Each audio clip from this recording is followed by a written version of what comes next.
Good day. Today we discuss briefly about an alternative optimum receiver structure, which is known popularly as a max filter receiver. So, we take the idea from our correlation receiver structure, which we have already discussed in detail, which is known to be an optimum receiver structure. We will talk about modification with an alternative structure of the correlation detector part, leaving aside the vector receiver part. So, if you remember, the phi j t's are the basis functions which are essentially energy signals defined over the symbol duration 0 to capital T, and we can say now forcefully that this phi j t is the basis functions are 0 elsewhere on either side of 0 to T capital T interval. Now, if we just think a little bit about the matched filter, the optimum correlation detector structure, we need a bank of n correlators, where each correlator consists of an analog multiplier followed by an integrator, which will integrate up within the symbol interval 0 to capital T. So, in practice, for implementation, we will need some n analog multipliers which should be identical in their behavior, and it may be a difficult proposition in some cases, especially when you want to implement the receiver with limited complexity. So, in such cases, one may make use of this alternative concept, which also should lead to an optimum receiver structure. So, we use the concept of linear filtering theory to avoid this correlation structure, essentially to avoid the multiplier structure. So, yeah, what is meant by an optimum receiver? Anybody else? Optimum in terms of performance. You cannot have an optimum. See, our receiver was called as maximum. We use a maximum likelihood function, isn't it, to come out with the correlation receiver structure. So, the correlation receiver was a receiver structure which must perform the best under the given assumptions. We had some simplifying assumptions that the channel was memoryless, the channel was linear, and noise was only additive. Under these conditions, okay, that receiver structure, a maximum likelihood receiver structure, leads to an optimum receiver structure, where optimality is specifically with reference to performance. You cannot have another receiver structure which will perform better than the correlation receiver structure. That is what was the meaning. Is that okay? Well, so when you talk about filter, we either talk about the impulse response or the transfer function, isn't it? So, let HJT be the impulse response of a linear filter. Okay, we prefer linear filter because understanding is easier, theory is very well developed, implementation also is easy mostly. So, we consider HJT as the impulse response of a linear filter, to which we are talking about replacing that multiplier integrator structure by an equivalent filter. So, the received signal R of t as if will be fed to this kind of filters with impulse responses H1 t, H2 t, etc., and I am using a general symbol HJT. J will run from 1 to n if you are convinced about the efficacy of this linear filter. Okay. So, the input to this matched filter, this linear filter, is going to be R of t, the received signal. It is not yet matched still, we will subsequently call it as a matched filter. Let YJT be the corresponding output. Tell me briefly here, it is a linear filter. We are going to feed a signal. Okay. Ultimately, our intention is to take a decision at the end of the symbol interval 0 to capital T. Okay. So, suppose we are feeding R of t. R of t may be, just to draw quickly,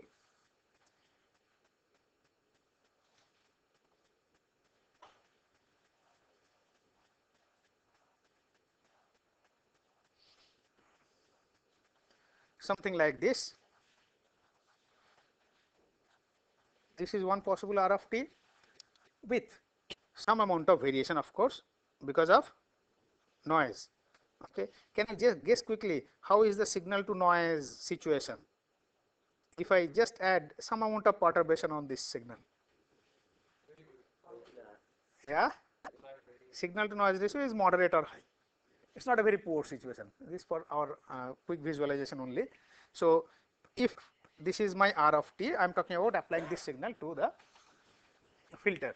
Okay. Now, my R of t, we are interested in a truncated version of R of t within 0 to capital T, because you know this is the symbol duration.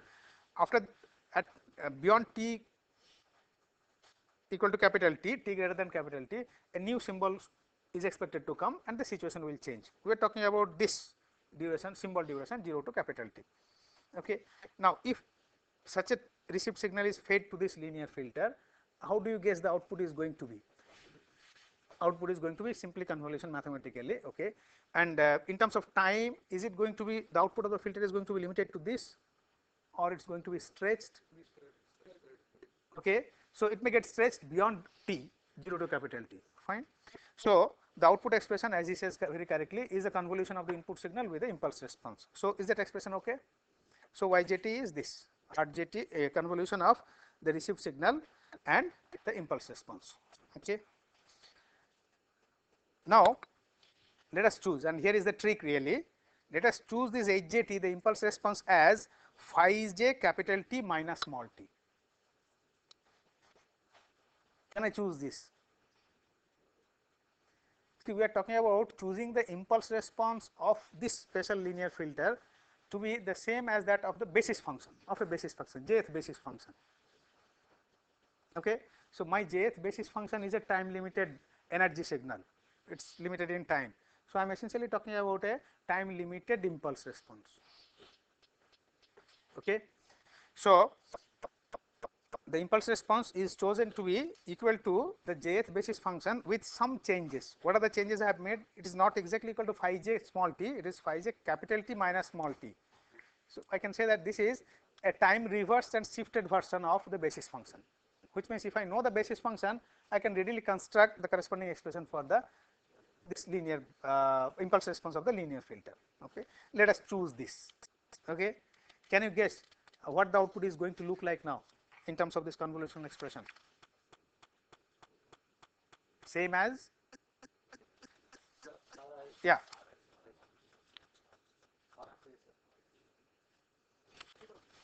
Yeah. So, it is here that okay, I put that expression of HJT in terms of the time reverse and shifted version of the basis function. Okay. So, this is what is the intermediate expression. Now, it is the convolution of the received signal R of t and phi j capital T minus small t. Okay. Sorry. So, it is integration of from minus infinity to plus infinity R of tau is the running variable, phi j capital T plus tau minus small t d tau. Yeah. It is also required to know the basis functions phi j, sir. Yeah, yeah. Actually. Pardon? It is also required to recover the basis functions phi j to recover the impulse response. No, it is not necessary. We are talking about replacing that correlator by a filter whose transfer function will be known a priori, or whose impulse response will be known a priori, and we will design the filter and leave it like that. Actually, as a phase relationship, sir, because phi t minus tau and yeah. phase, I mean, what is the Yeah. phase? There is a phase shift. So, once you fix your, while you are designing the modulator, okay, you will be fixing your basis functions. Once you tell me these basis functions, I can find the corresponding impulse responses of the linear filters, J linear filters. How to get the phase, sir? Because phi j t minus t and HJT about some phase correspondence. Yeah. So, it is a delayed version of phi of minus t. Yeah. So, how to get a phase correspondence then? Unless you recover the basis function from the incoming signal. Is his question understood? His doubt is, how do I get this delay information? Okay, unless I again recover the basis function in the receiver. Yes. It is just in a mathematical jargon. We are trying when we are just implementing a filter whose response is whose impulse response is going to be fixed. Yes. Is not going to change. Okay, and the impulse response, if you just carefully remember, impulse response by definition is the response of the filter when you feed an impulse at the input, okay, and when the filter is relaxed, isn't it? The filter is initialized. Okay, if the filter is initialized to 0, the filter should not have any energy inside. The filter is relaxed, the circuit is relaxed. Then if you give an impulse, whatever you get at the output is the impulse response. Is that okay? Am I correct? So, what I am going to do is that if after all this filter works, okay, if we really are convinced that well the filter gives me the desired output at the end of the symbol interval, okay, then I have to do something so that the filter again comes back to the relaxed condition and is ready to take care of the next truncated version of the received signal over capital T to 2t. Now, to an answer to his question is that let us wait for some time. Okay, this is an intermediate waveform. We really do not have to get this expression.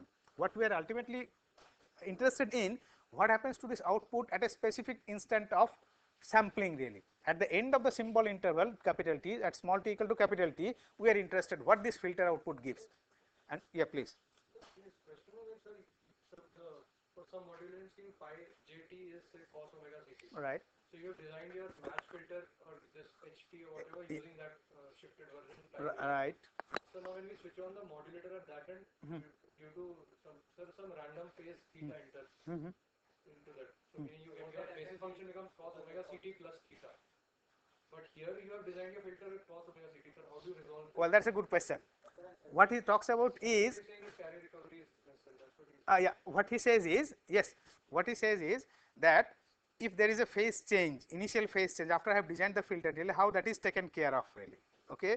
Now, this is an issue as a part of carrier recovery scheme, carrier phase recovery scheme, where this is a rather trivial issue.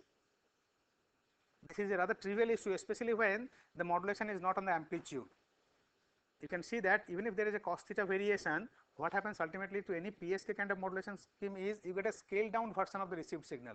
The phase information is not disturbed really. Think a little bit about that. Okay. So, I mean you do not, what is necessary is that initial phase offset determination. Fine. Now, the point here is that we need not worry about the actual basis function at all, depending on what we received. Our received signal is offset from the transmitted signal due to additive noise. Okay. Now, what we will do is that we will try to see that at the end of my symbol interval, we get the desired output really. Now, if there is a phase offset which goes uncorrected, the desired output will not be maximum, will be somewhat less. Now, something additional has to be done. If you are really using this matched filter for this coherent receiver scheme to get for the optimum receiver scheme, you have to take care of that additional phase offset. Yes. Okay. It depends, but the major advantage of this concept is that you can also, I mean, if you are willing to sacrifice the performance a little bit, we are talking about an optimal receiver structure even now, but if you are ready to accept some kind of suboptimality in the performance, a little bit of degradation in the performance, you may not worry about the basis function at all, and that is what leads to what is known as non-coherent demodulations. Yeah. Okay. So, you have options now. See, after if we do not have this theory and this understanding really, then we had only understanding of coherent or optimum receiver structure, we could not think about any slight variation of that, because after all it is an engineering system. You have to come up with a compromise amongst many conflicting parameters. Performance is an important one, but in the process of seeking the best performance, you should not make your system very unimplementable and very costly. So, you have to come at some compromise depending on the situations. So, yeah. I will take care of the offset phase. How do I take care of it? There are several techniques. I wish to describe one general techniques. I mean, after a few lectures. Okay. Well, so we were here. So now let us see the output of this filter at t equal to capital T at the end of the symbol duration. What is that? There we can see that now it is simpler. It is integration of r tau phi j tau d tau, integration between minus infinity and plus infinity, isn't it? So that's what is the output of the filter, linear filter at t equal to capital T, and we know that our basis function is only between 0 and capital T. Okay. So this integration is superfluous really. We can integrate between 0 and capital T and I get this expression. Can you recognize this expression? What is that? This is the output of your correlator at t equal to capital T. So if you have time reference, let me mention that if you know the time instant when you have to sample and when you have to take decision, then we can see that this filter also gives, with the special choice of the impulse response, also gives that same output as you would get from the correlation receiver. In between the waveform should be somewhat different. Okay. So you get the output from that output of the filter at t equal to capital T, the same thing as you would get from the correlation receiver structure. Okay. So, we easily recollect that this value, this is a specific value now, r tau phi j tau. In fact, we have discussed that the bank correlator output bank, bank of correlator output, they are random variables. Okay, their mean is dependent on the signal, the variance is dependent on the noise variance, n naught by 2 usually. Okay, for Gaussian noise. So, this is that random variable we are getting. This is r j, which is the specific output of this filter at t equal to capital T only, not at other time instant. Okay. So, the output of the linear filter at the end of the symbol duration, that is t equal to capital T, is nothing but the jth component of the received vector r bar, okay, at the output of the correlation detector that we have discussed already. Well, now such a filter with an impulse response hjt is equal to phi j capital T minus small t, or a scaled version of that. You can put a scalar also, that does not matter much only if it is a, is said to be, this filter now is said to be matched to the basis function phi j t. So, if we construct a filter which is matched to a basis function, to all the basis functions, if there are n basis functions, I design n such linear filters, then I can use these filters instead of the multiplier integrator structure or the correlator structure, because our received vector is constructed by sampling the output of the correlator only at t equal to capital T. And now we found that this filter output also gives me the same vector r bar. Is that okay? So, for matched filter detector as an alternative to the correlated detector, okay, is this.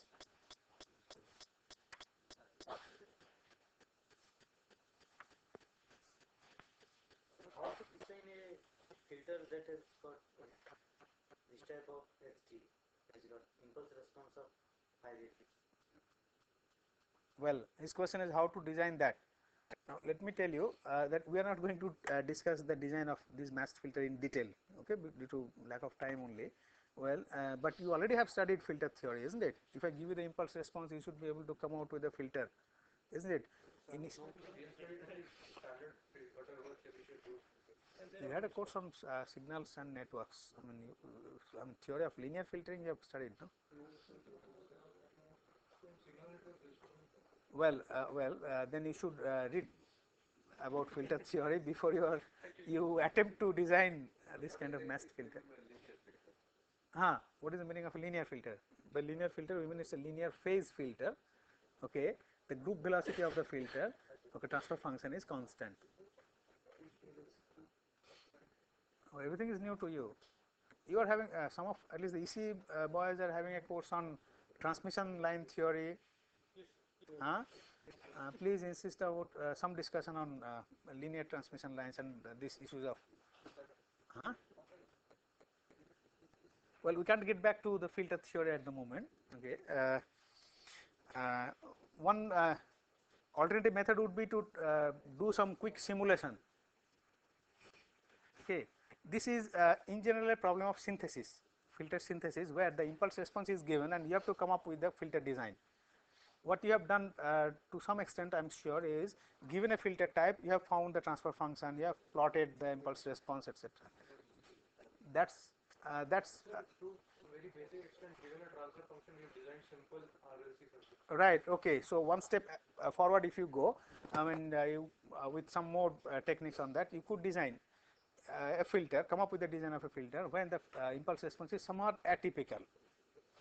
Okay, and this filter design is an involved issue also for a practical system. It's not very easy that way really.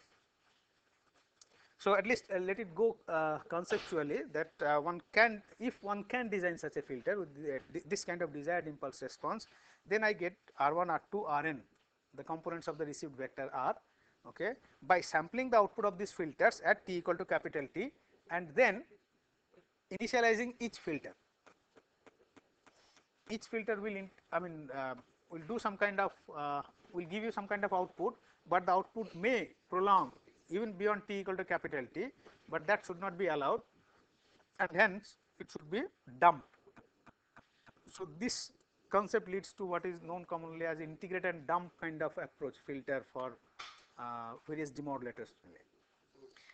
So, this is the structure corresponding to the correlation detector structure.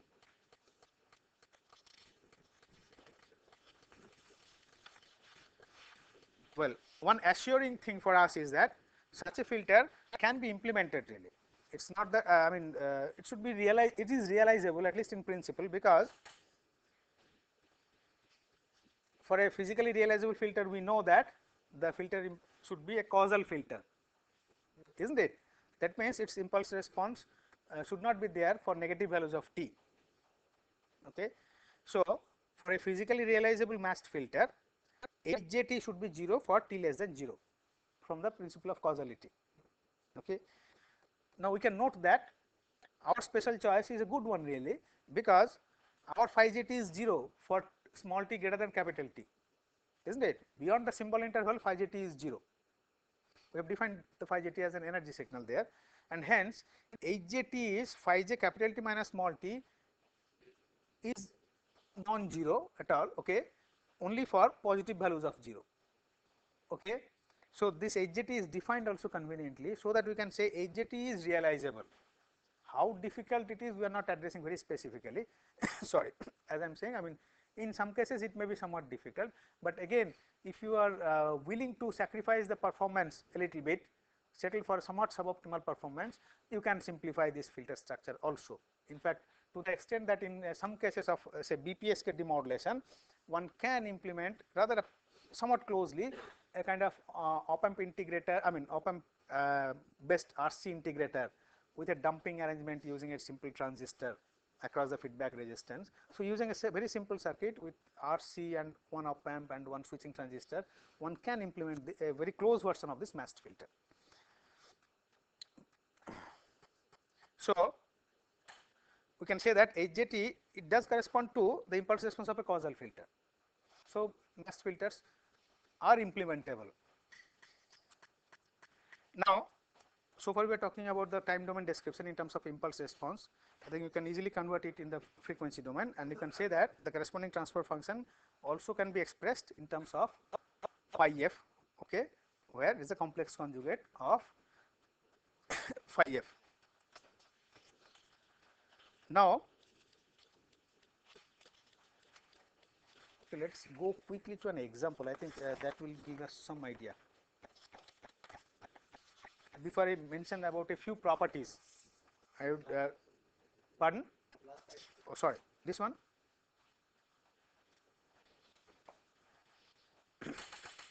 Those who have noted this, consider the basis function phi of t as root over 2 by t cos omega c t, defined between 0 and capital T. Okay.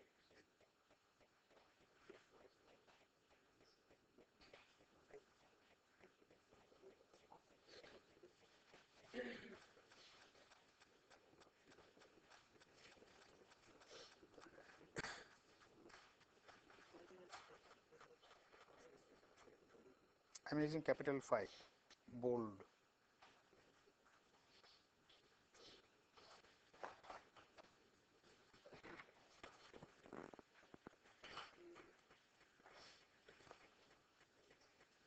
Okay. Consider this as your basis function phi of t. Can you sketch the impulse response of the corresponding masked filter? I am giving a basis function which you have encountered already. Phi of t is root over 2 by t cos omega c t. It is a carrier modulated scheme I am taking as an example at the moment. It is between 0 and capital T and is 0 elsewhere. So, if this is my phi t, can you find an expression for h t and sketch it?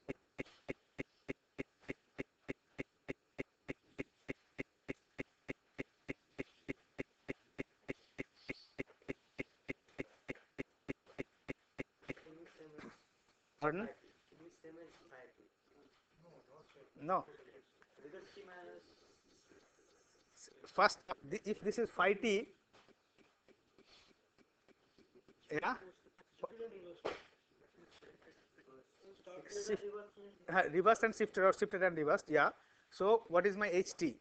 And then what is going to be, if this itself is the signal at the input to the matched filter, then what is going to be my output? We can also talk about that. See, first is ht. What is that? But it's audible, no? Well, this is the basis function. So you have to write an expression for ht, where ht is the impulse response of the for the corresponding matched filter. What is that? Try out. ht. ht is by definition phi capital T minus small t. I have given you phi t. Do the same thing and tell me. I have given an expression for phi t, so you can even give me an expression back.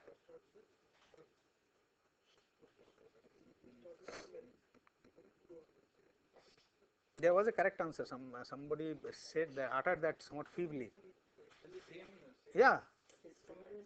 Yeah, that's it. Starting with omega CT as a Omega C capital T is 2 twice n pi. 2 pi minus. That's our assumption, that within the symbol interval, okay, otherwise they are not orthogonal always, isn't it? So the moment I say phi t is a basis function, okay, you have to start with an integer number of cycles, complete cycles within the symbol interval. Okay, so that is an assumption. Yes.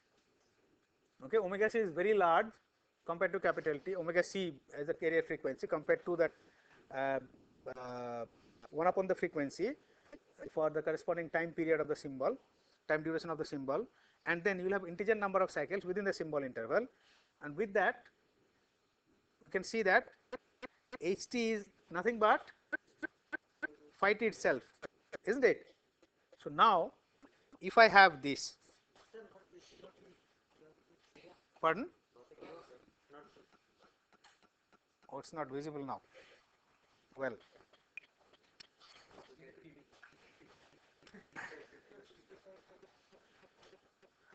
no, my question is that if I use this matched filter and if my input is phi t itself, what do I get at the output?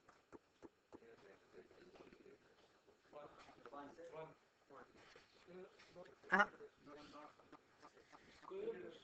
so let me use this impulse response, which is phi t. Let me have the filter, okay, and let the input be phi t. So my question is, what do I get at the output? Is a convolution of the impulse response and the input. Huh? Do that, and I want you to sketch the output. No, you can do that. Try that out. Otherwise, you won't get convinced about one very important thing. Phi naught t is the output I am talking about. So I have a filter with impulse response ht, which is equal to phi t, and I am feeding the basis function as the input. I want to visualize how the output is going to look like.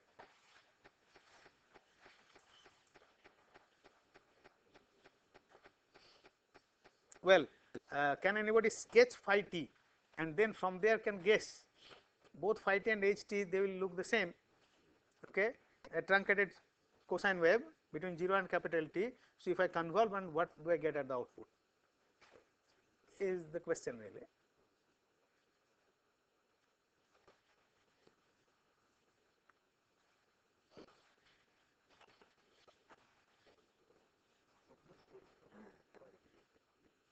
I want at least one answer.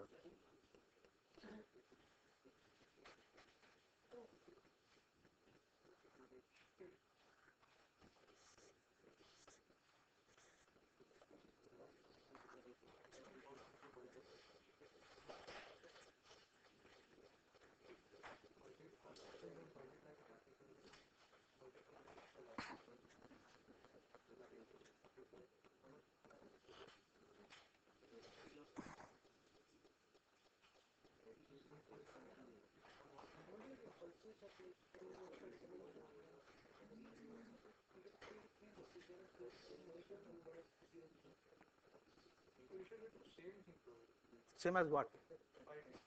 Phi t. Yeah.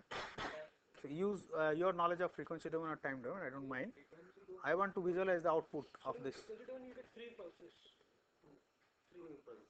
So we'll have a sine Zero, squared you know. 2x of frequency 2x. It is also good to be able to visualize in time domain. Time it is very tough. Okay, but see, in a transmission system, symbols will come one after another, and we are at least talking about how the receiver takes a decision at which instant, etc. So time domain is important, at least in this context. Things may be simpler in most of the cases if you use the frequency domain approach. Let me sketch the envelope for you.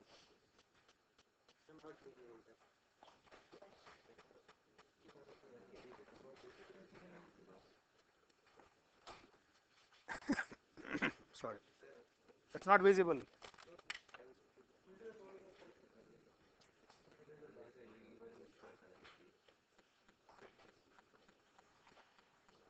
Okay, then I take this opportunity, take this problem at home. Okay, come with a sketch of the mass filter output. Okay, sketch in time domain. Center will become 0, I mean like, from the both sides of the spectrum. I'm trying to sketch in the time domain. Even on the negative side of time, how can it be? My filter is a causal filter. Okay, and how can the filter start giving output when the input has not started? Isn't it? Okay, so let's stop here today. Take this problem at home. You have to show me next time in your exercise book the sketch of the output waveform. Okay, and we'll start from there.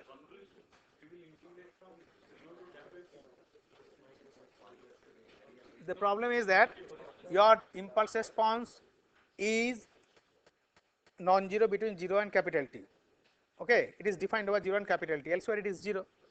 Your signal also is time limited, phi of t, from 0 to capital T. My question is, what do I get at the output of the filter?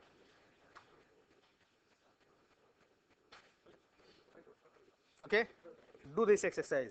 Show me the sketch next. Thank you. Yeah, the class test is tomorrow.